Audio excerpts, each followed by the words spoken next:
Hey, Changemaker! Welcome to Learning for Good, the only podcast that teaches nonprofit leaders how to leverage training to drive performance, improve capacity, and fuel their mission impact. Do you ever feel like your nonprofit is growing, but your people just aren't keeping up? Or like you're fixing the same problems over and over?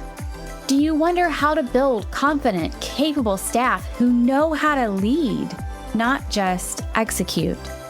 If we haven't met yet, I'm Heather, and I know how hard it can feel to get people to do what's expected of them. Trust me, I have 3 kids. I've tried telling people what to do and how. I've tried the traditional training approaches, and I realized that just doesn't work. And that's when I started researching what does work. Now, I help mission-driven leaders use learning to drive performance, build capacity, and make change that lasts. And I'm sharing it all on this podcast. So block your calendar, turn off your Teams or Slack chat, and let's dive in. It's Learning for Good. Last year, I was nominated to coach track and field. I'm not sure how or why, but that became part of my story. I have never run track. I have never participated in any field events, and I was definitely least likely to be coaching the track and field team at my kids' school. But there I was. As I started planning for the season, I knew I wanted one thing. I wanted to create an environment where the kids wanted to be. I wanted them to look forward to practice, to want to be part of the team. I wanted them to enjoy their time in track and field, to have fun, and to make progress as an athlete. So while I started studying up on all things track and field, I also recruited other coaches to help me create that environment. I recruited a snack coach. Because what kid doesn't want snacks? And who is really going to enjoy demanding physical activity if they're hungry? And I recruited an encourager, a hype coach. She started every practice with a game that got everyone engaged and laughing and moving their bodies to begin the warm-up. And I recruited skills coaches, people who actually knew stuff about running and throwing and jumping. And together, we created a great environment where our athletes could have fun and grow and thrive. Here's the thing. In L&D and in nonprofits, we often throw training at people with good intention. We want them to grow, to improve their skills, to have a fulfilling career with us. But training alone can't create the environment we need. So today I want us to step back from training as the answer and explore what it might look like to create an environment where people stay, have fun, grow, and thrive, just like that track and field team. And I've got bestselling author Julie Winkle Giulioni with me today to talk about just that. Julie is a workplace growth and development champion, and her life's work in consulting, writing, and speaking show her commitment to learning. You're going to love our conversation. Let's dive in. It's Learning for Good.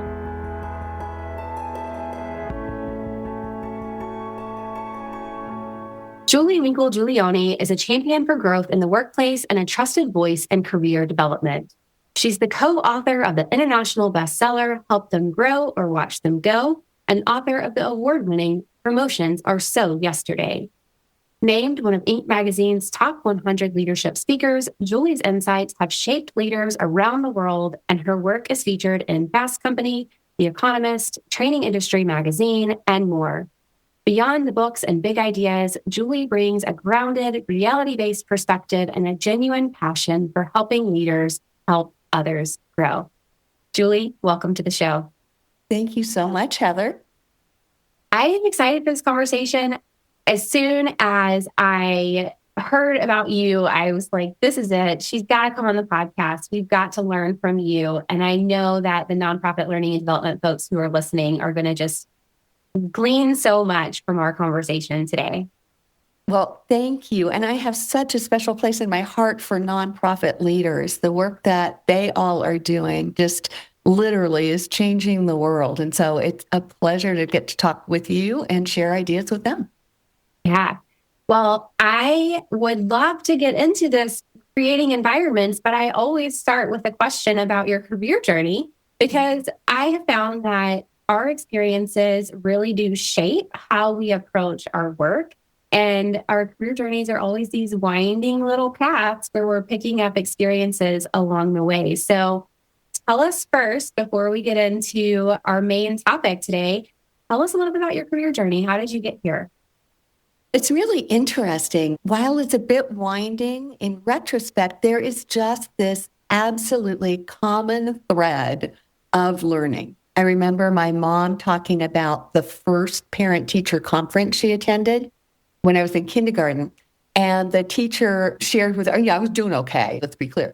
But the teacher shared that she was a little concerned about leaving the classroom for fear I would take over and take her job.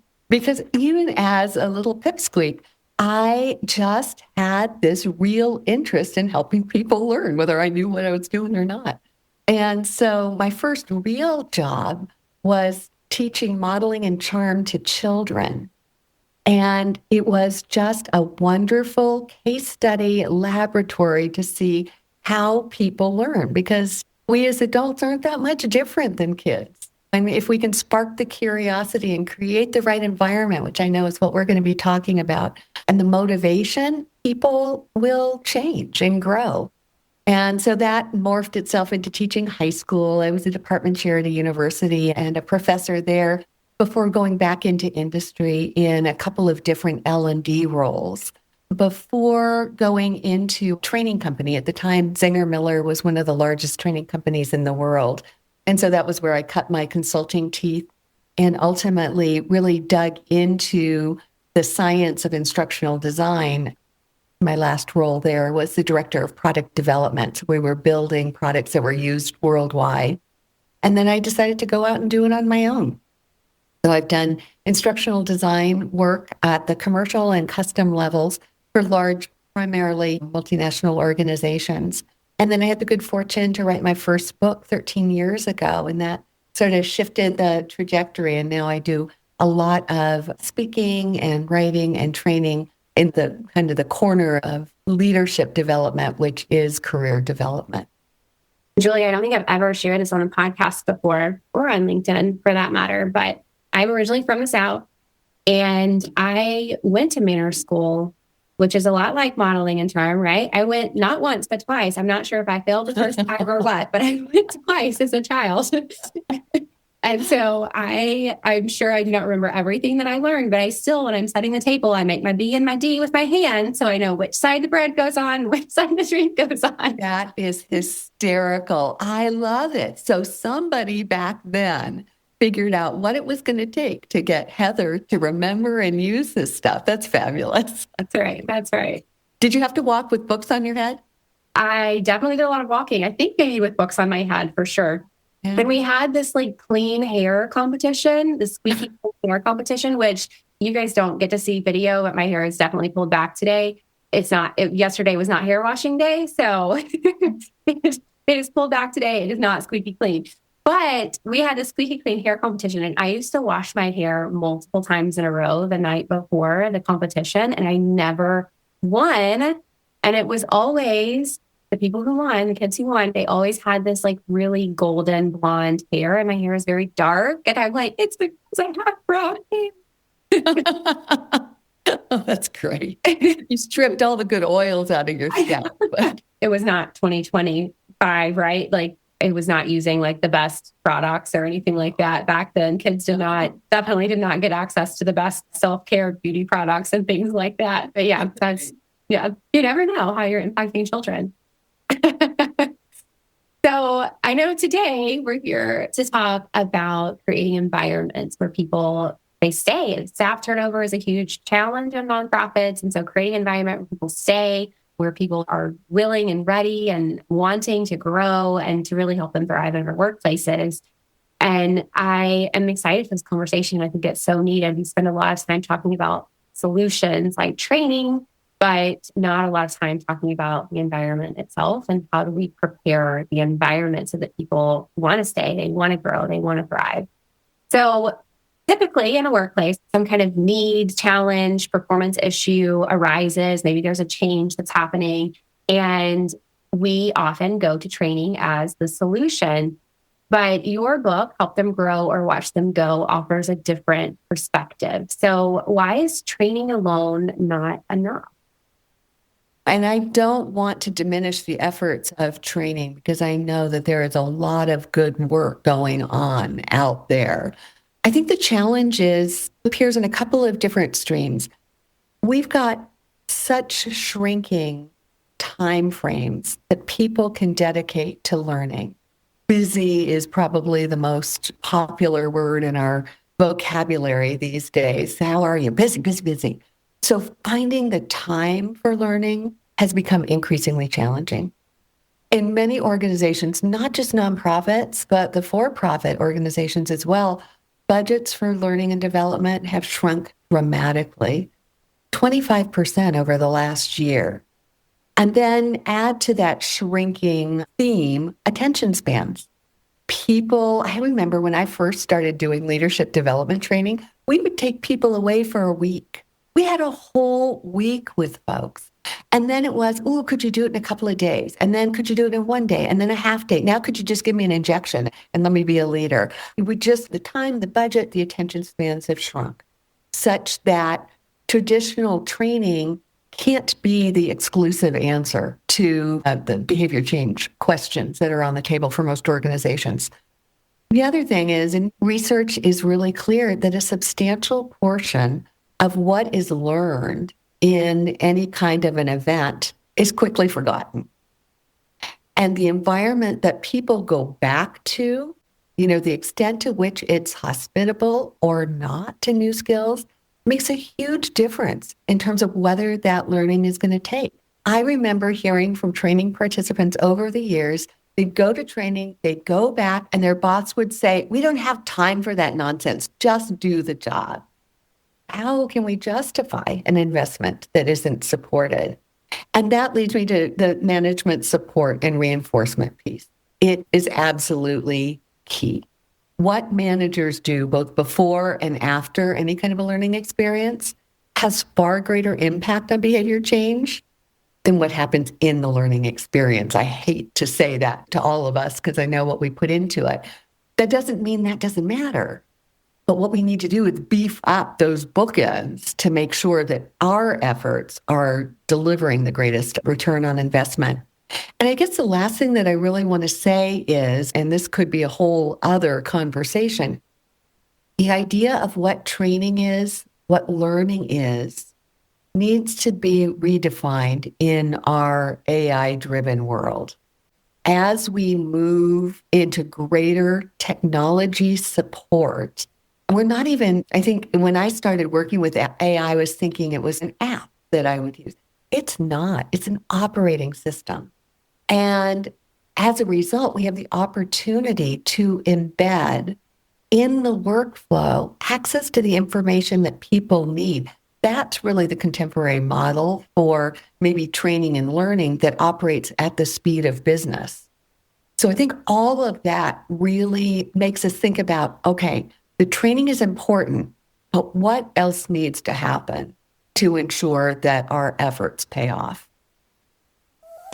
Do you wish you could connect with other nonprofit learning and development leaders? I know what it feels like to want someone to bounce ideas off of and to learn from, someone who really understands you and your work. Imagine if you could have a simple way to meet people in the field, ask questions, and share information.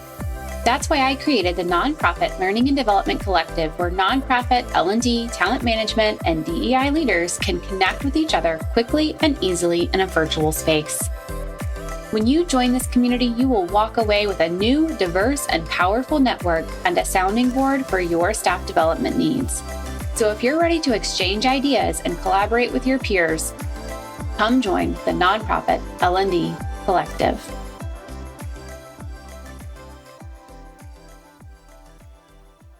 Yeah, I agree completely. I think training is great. Obviously, it's what I do, and I think it's so important, but it's one piece of the puzzle. And we don't always talk about those other pieces. And so, thinking about how managers help support people as they prepare for training or come back from training, and think about the workflow and how that's going to change and how that's going to happen for people. I think this is just such a timely conversation.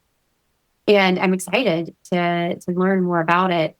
When I think about managers specifically, I've seen organizations that say, okay, yes, there is a gap here. Managers need to support staff as they go through training. So we're going to do a manager contract. And so managers have to agree that they're going to support their staff when they come back, or we're going to do a manager lunch and learn, whatever it is, right? To say, so they know what people are learning and they're prepared when people come back. And those are all great tactics, right? But they don't necessarily impact the overall environment. A manager could very easily sign something saying, I'm going to support this person when they come back. But then when they come back, things are busy, something changes, something happens, there's turnover somewhere else in their team, and that becomes less of a priority. And so having this conversation about creating the environment itself so that it's conducive to this, I think is just going to be such an important thing for training, for learning and development professionals going forward as we think about how do we help our training be successful.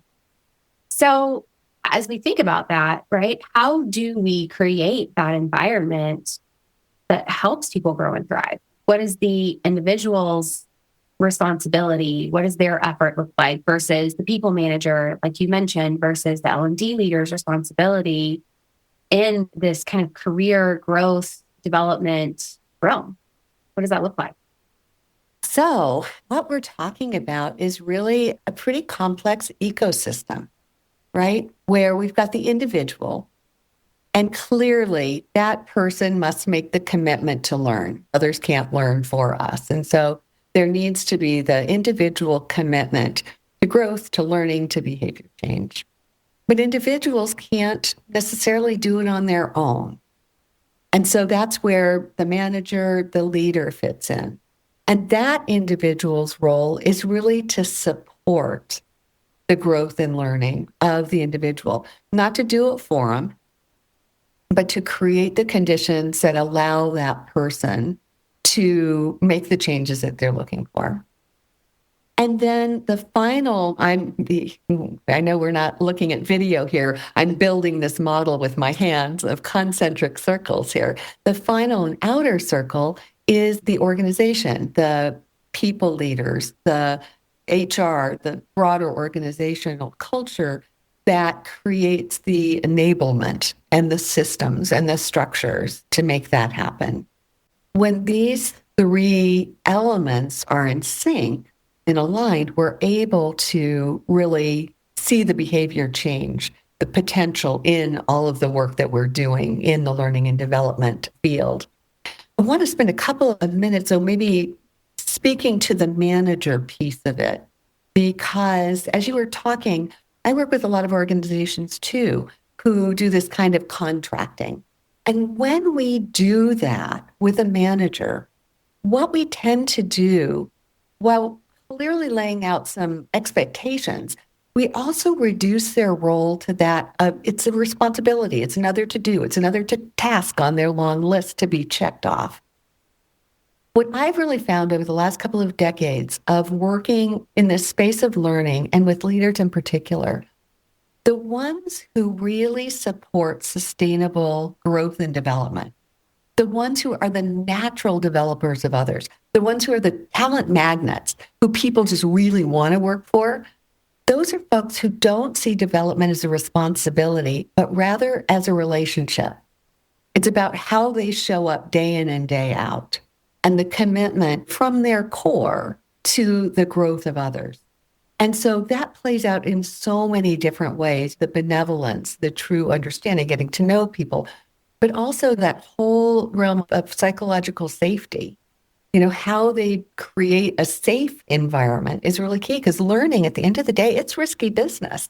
Doing something different is frequently one step forward and two steps back. And if you don't know that your boss has got your back, especially in today's pressure cooker environment where the stakes are so high, ooh, there's not a lot in it for you to put your neck out there today.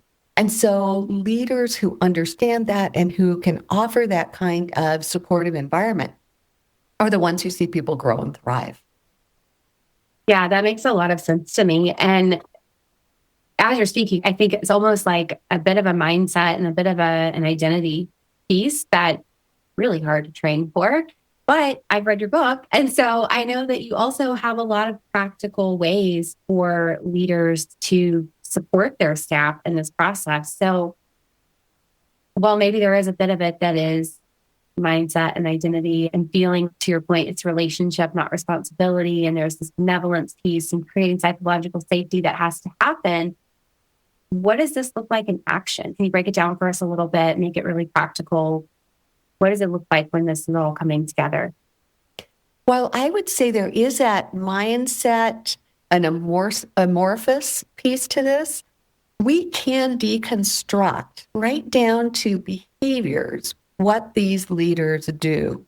And when we can do that, then we can replicate it. And so as I deconstruct that, some of the behaviors that really move the needle are the quality of conversations. At the end of the day, relationship plays out through conversation. And having that thread of continuous conversation, not the, once a year when we sit down and put together the IDP and then put it away until next year this time, but making that a living document, including discussions of learning and growth in your one-on-ones. In fact, starting one-on-ones with the discussion of growth. What have you learned over the last week or two? What's most interesting to you these days? That sends a real signal to people about the fact that I'm not checking a box here. I'm really committed to what growth looks like for you. So that ongoing thread of conversation is really key. Recognition, just taking a moment to pause and help people recognize what they're doing, how they're doing, the progress they're making. Teresa Amabile from, I think it's Harvard, has done so much work on the progress principle. People need to feel like they're moving forward. With growth and learning, it's not an overnight transition in many cases. And so helping people recognize that you are moving in the right direction and offering feedback and coaching, giving people the space and time to learn. So frequently we say learning is important, but we don't back that up with the one resource that people need more than others to make it happen, which is the time. And so really carving out that time. And then the final thing that I would say is what I've noticed about really effective developers of others is they understand that while formal training and those kinds of resources are essential and they take full advantage of all of them, they also see that life, day in and day out, is a rich laboratory for learning and growth. And so they see ways to match the work that needs to be done with the growth that needs to happen in creative ways that allow people to learn in the workflow while contributing meaningfully to the mission of the organization as well. And that creates a bit of a sustainable or virtuous cycle for learning and development.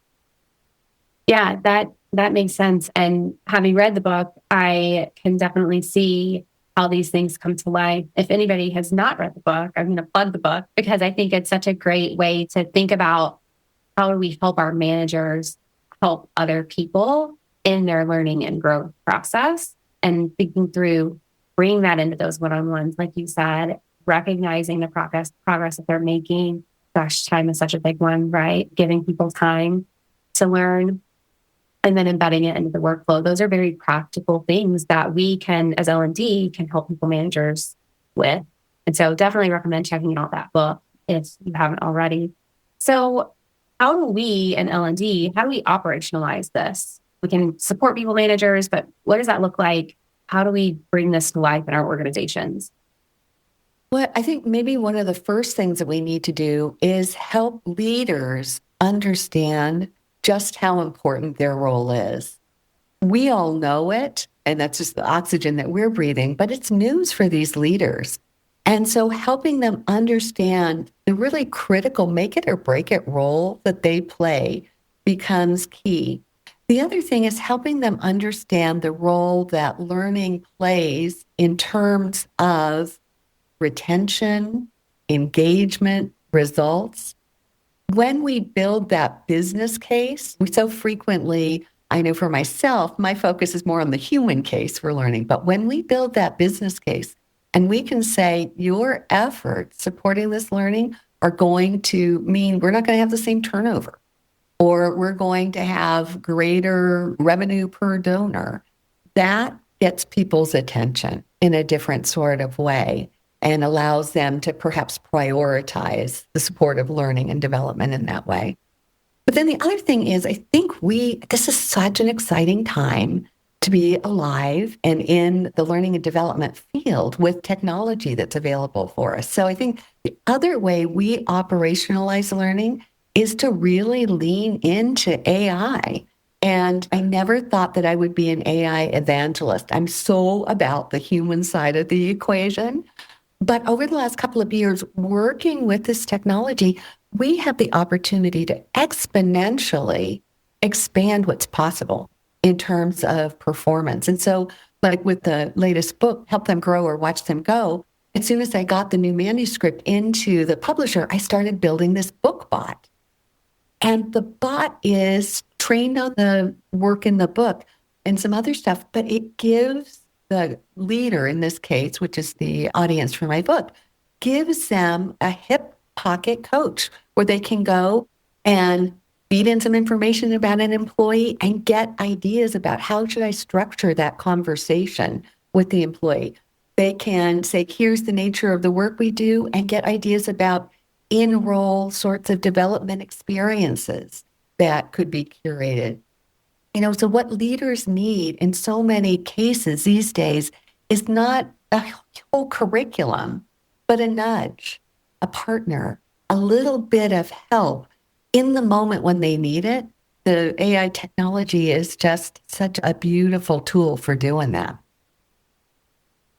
Yeah, that's such an interesting concept. We've talked about AI some on the podcast, but we have not really talked about it, to your point, as a pocket coach, right? To help in the moment with some of those changes. It's really a behavior change for the leader too, right? So to help with some of those changes and bringing that to life for them, it saves time. Going back to some of the things we've talked about so far, time is the biggest factor in whether people attend training and whether they actually implement what they learn when they get back to their day-to-day job. So it saves time and helps them be more effective as a leader in supporting other people in their growth. And it opens up time for us as designers of learning experiences to think differently about those golden moments that we have with people together. We don't need to cram it full of the same content maybe that we have in the past, but we can use it for community building and for rehearsal and feedback and the things that we know will translate into behavior change out on the job.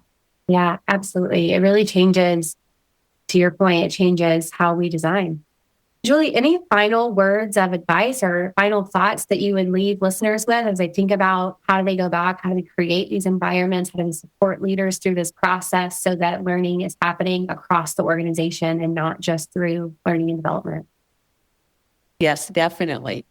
Particularly for your listeners who are leading learning efforts in the nonprofit arena, you have the good fortune of having an audience of employees and leaders who are already committed to your mission. So the key is tapping that same commitment that they have to the mission and the organization and using that as the thread and the nudge to ensure the commitment that they have for the learning and development that will be able to sustain those important results that they show up for, create day in and day out. And in the process, as we expand what learning and development looks like in the future, as we help leaders understand the absolute vital role they play before and after formal learning, and the role they play in terms of finding the informal opportunities for folks, we'll be able to do even more in terms of the learning that's possible and, of course, then the results that follow.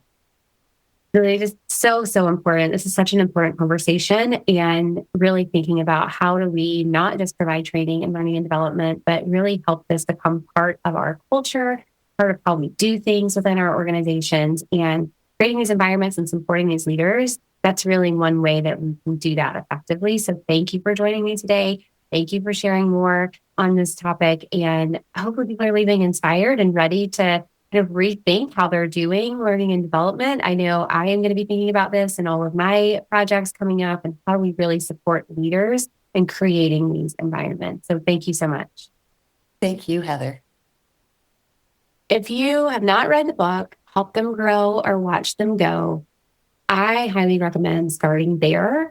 I think learning and development, we do such a great job of training at scale. And then there's loss that happens, right? When people go back to their work and they're not supported in their learning and growth in an ongoing way and an informal way, it's just a missed opportunity. And so if we can help leaders create these moments, reinforce this learning, and help people sustain change, we're going to be more effective as a department, as a team, and we're going to have better results to show for our work across the organization. So I'm so thankful that Julie joined me today to have this conversation. And I hope that you'll check out her book and really rethink the way we do learning and development. I'll see you next time on Learning for Good. Hey friend, was this episode helpful for you? Did you like what you heard? Do you want more content like this? Here are 3 things you can do. Hit subscribe. Leave a review on Apple Podcasts or your podcast app of choice. Share this episode with a colleague. This means so much to me personally. I read every review, but it also helps me learn what content you like most so I can create more of what you want. All right, turn that Teams or Slack chat back on when you're ready, and I'll see you next time on Learning for Good.